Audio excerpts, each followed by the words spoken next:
바울은 에베소 교인들에게 예수 그리스도께서 허물과 죄로 죽었던 너희를 살리셨다고 합니다.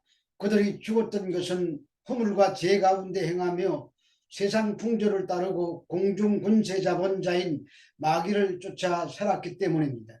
마귀를 따르는 삶이 육체의 욕심을 따라 육체와 마음이 원하는 대로 사는 것입니다. 그래서 본질상 진노의 자녀인 것입니다. 그런데 반전이 일어났습니다. 긍휼이 풍성하신 하나님의 그 크신 사랑으로 죽었던 자들을 그리스도와 함께 살려내시고 예수 안에서 하늘에 앉혀지는 신분으로 바뀐 것입니다. 그런데 그것을 이례적이 아니라 여러 세대에 걸쳐 나타나 그 은혜로 에베소 성도들과 우리들에게 큰 사랑이 임한 것입니다. 더 놀라운 것은 이런 일이 행위에서 비롯된 것이 아니라 하나님의 선물이라는 점입니다. 에베소 성도들이나 우리들은 육체로는 이방인이요 무할례당으로 하나님의 언약과 관계없는 외인들이었고 세상에서 소망이 없는 자들이었습니다. 그때에 그랬습니다. 그런데 이때에는 즉 하나님의 긍휼로 무한한 사랑을 받은 이때에는 우리들이 하나님께로 가까워졌습니다. 자신들의 노력이 아니라 하나님께서 그리스도 예수 안에서 신분을 바꾸어오시고 가까이 끌어당기신 결과입니다. 그것은 그리스도의 피, 곧 그분의 십자가 때문입니다. 또 한 번의 반전입니다. 오늘 본문은 가까워진 자들에게 또 어떤 은혜가 임하는지 말씀하시면서 어떤 주의를 우리에게 환기시키고 있습니다. 에베소서 2장 14절의 말씀입니다. 그는 우리의 화평이신지라 둘로 하나를 만드사 원수된 것 곧 중간에 막힌 담을 자기 육체로 하시고 예수 그리스도가 우리의 화평이라고 합니다. 화평은 전쟁이나 적대 감정 등이 전혀 없는 인간의 삶의 총체적인 행복과 평안의 상태를 말합니다. 그러나 여기서 화평은 유대인과 이방인 사이의 화평입니다. 십자가를 통하여 그 둘을 하나로 만드셨습니다. 그래서 막힌 담을 자기의 육체로 허셨다고 하시는 것입니다. 앞서 바울은 유대인과 이방인을 가르는 기준이 할례라고 했습니다. 할례는 율법이고 그 율법이 무력화되면 이 둘 사이를 갈라놓는 기준이 사라집니다. 기준이 사라지면 구분이 불가능해집니다. 그것이 중간에 막힌 담입니다. 할례는 담과 같이 유대인과 이방인 사이를 갈라놓고 사람과 사람 사이를 갈라놓아 서로 원수되게 만들었습니다. 담을 세우는 것은 나와 너는 다르다는 표시이며 그러한 경계를 통해 집단의 정체성을 강화시켜 반대되는 자들을 향한 적개심이 발동하여 강하게 밖으로 표출됩니다. 우리 주님은 우리의 화평이시라고 말씀하고 있습니다. 그 화평을 위해 둘로 갈라졌던 사이의 담을 험으로 하나로 만드신 것입니다. 그것도 자신의 육신을 십자가에 내주셔서 이루신 것입니다. 골로새서 1장 20절에서 22절의 말씀입니다. 그의 십자가의 피로 화평을 이루사 만물 곧 땅에 있는 것들이나 하나님에 있는 것들이 그로 말미암아 자기와 화목하게 되기를 기뻐하심이라. 전에 악한 행실로 멀리 떠나 마음으로 원수되었던 너희를 이제는 그의 육체의 죽음으로 말미암아 화목하게 하사 거룩하고 흠없고 책망할 것이 없는 자로 그 앞에 세우고자 하셨으니 예수 그리스도는 우리의 화평입니다. 히브리어는 샬롬인데 헬라어로 번역하면 에이레네입니다. 에이레네는 단지 개인의 내적인 마음의 평안만을 말하는 것이 아닙니다. 이 말은 불화나 적대 관계가 해소됨으로써 이루어지는 화합과 교제와 일치의 상태를 말합니다. 그리고 이 화평은 14절에서 유대인들과 이방인들 사이에 막힌 담이 흘리고 그리스도 안에서 화평을 이루는 것이라고 했습니다. 오늘 설교자는 유대인과 이방인 사이에 막힌 담 이야기를 통해서 우리의 현실에서 막힌 담에 대하여 말하려고 합니다. 대한민국은 지구상에서 유일한 분단 국가입니다. 그러므로 어느 나라보다 평화를 추구하여야 합니다. 그런데 남북 간의 긴장 관계는 그 어느 때보다 팽팽합니다. 뿐만 아니라 빈부의 적대감과 노사 간의 적대감이 만연되어 있습니다. 대기업과 중소기업, 대형교회와 개척교회 사이에도 적대감들이 있습니다. 가정 안에도 적대감이 있으며 개인끼리도 적대감들이 있습니다. 이런 적대감은 죄로 인한 것입니다. 죄의 삭선 사망입니다.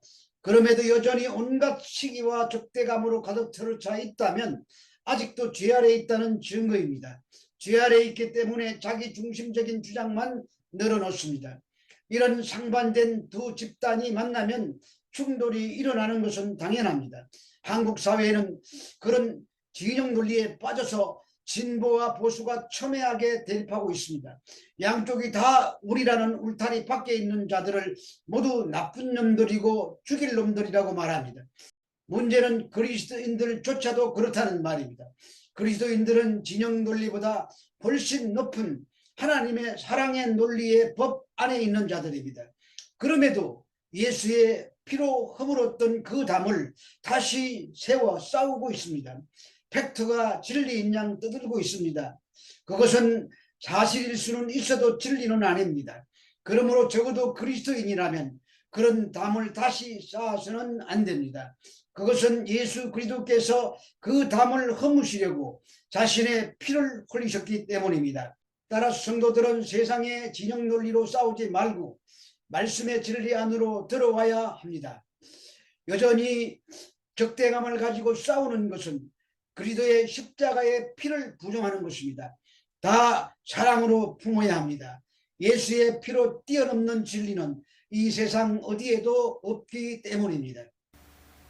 에베소서 2장 16절의 말씀입니다. 법조문으로 된 계명의 율법을 폐하셨으니 이는 이 둘로 자기 안에서 한 세 사람을 지어 화평하게 하시고, 본문에서는 그리스도께서 각종 규례와 조문으로 가득한 율법을 폐하셨다고 합니다. 여기서 폐하셨다는 말은 헬라어로 카타르 게사스인데 완전히 쓸모없게 만들다라는 뜻입니다. 따라서 그리스도의 죽음으로 율법의 기능이 쓸모없게 되었다는 말입니다. 그 결과 유대인과 이방인들을 가르던 경계가 사라지고 이제는 그리스도 안에서는 유대인과 이방인 사이에 구분이 존재하지 않습니다.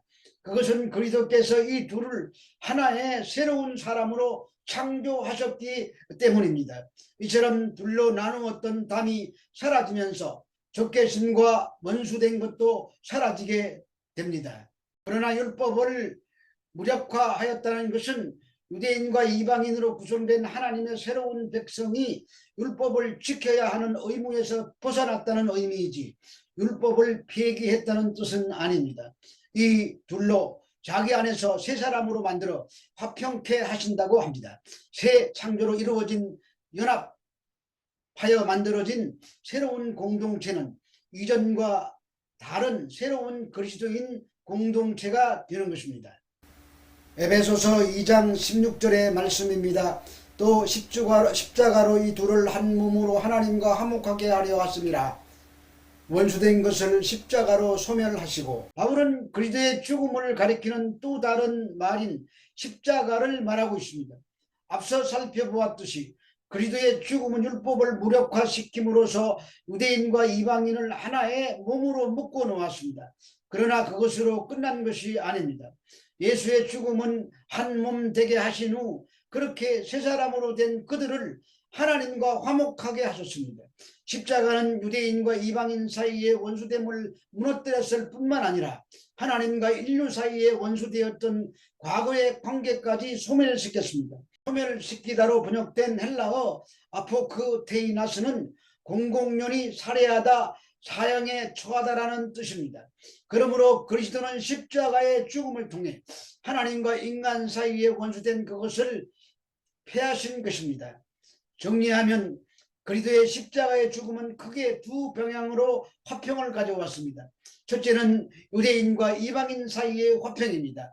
그것은 그리스도의 희생적 죽음이 율법을 무력화시킴으로써 찾아온 화평입니다. 그리스도는 십자가에서 율법의 저주를 받아 죽으셨기에 그리스도 안에 있는 자들은 더 이상 율법의 영향력 아래 놓여 있지 않게 됩니다. 그러므로 할례와 율법으로 규정된 정체성은 그리스도 안에서 더 이상 의미가 없어진 것입니다. 둘째는 인간과 하나님 사이의 화평입니다. 그리스도는 십자가에서 하나님과 인간 사이의 화평을 이루셨습니다. 그리스도의 죽음을 통해서만 모든 인류는 죄사함을 얻고 하나님과 화평하게 됩니다. 중요한 것은 유대인이나 이방인이나 모두 그리스도의 십자가를 통해서만 하나님과 화목을 이룰 수 있다는 점입니다. 한때 언약의 백성이었던 유대인들이라고 할지라도 그들이 그리스도 안에서 자랑할 것은 아무것도 없습니다.